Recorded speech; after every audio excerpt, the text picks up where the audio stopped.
o New Criticism. O New Criticism trata-se de uma vertente crítica cujos principais nomes foram William Empson e T.S. Eliot, os quais defendiam uma espécie de close reading, uma espécie de leitura microscópica, encarando o texto como uma entidade independente.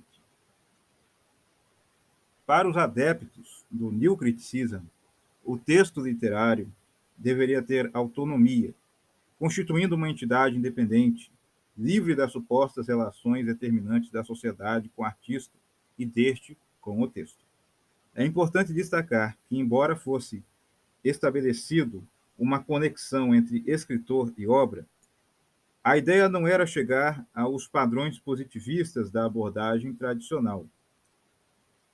Defendia-se a crítica ontológica, ou seja, a crítica em relação ao estudo metafísico do ser. Pretendia-se romper com a hermenêutica, isto é, com a interpretação do texto até então, e até mesmo romper com a filologia, bem como a leitura do texto, que empresta a noção de intenção do autor, ou rege pelo perfil biográfico do mesmo. Na verdade, tal vertente propõe a autonomia do texto estético, incentivando-se o que se chama de close reading, uma espécie de tecido verbal autônomo, que seria uma leitura, vamos dizer, microscópica do texto, isto é, leitura essa que é imanente do texto literário. O close reading, na verdade, é uma espécie de exame minucioso do texto, como se fosse o tal tecido verbal, sendo que é autônomo.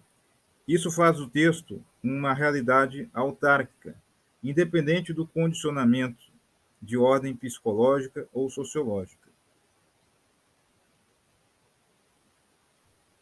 Dicotomia entre fundo e forma. Para o New Criticism, existe uma defasagem entre a dicotomia entre fundo e forma, porque o New Criticism buscou exatamente ultrapassar tal dicotomia, a fim de substituir a velha noção da unidade orgânica do poema expressa pela tensão. O correlato existe para o New Criticism objetivou-se o tal correlato objetivo, que se tratou da criação de um conjunto de objetos, de uma série de eventos, de uma situação ou de uma paisagem com o poder de despertar em que lê a emoção desejada. A ideia é dispor os eventos para que sejam deslumbrados, vislumbrados, apreciados, de forma que o leitor possa sentir a reação emocional. Vejamos um exemplo a seguir. Neste trecho do poema de Camões, existe um belo exemplo da interpretação que o New Criticism pode fazer dele. Antes, vamos apreciar o poema.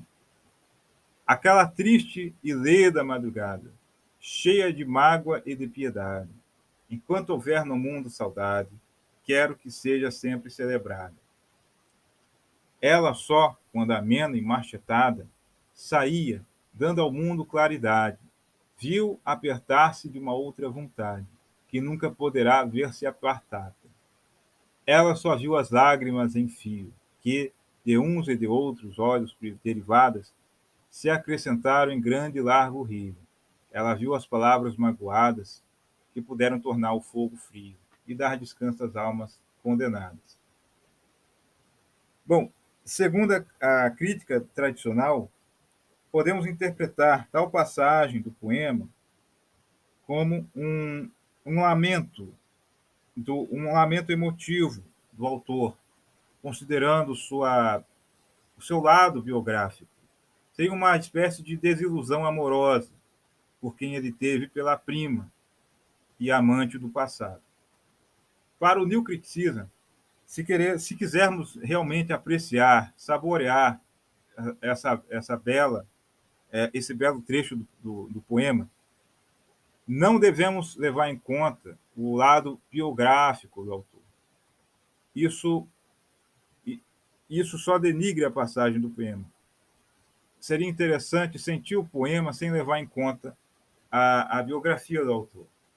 É levar em conta o poema em si, e apenas nele, não no autor.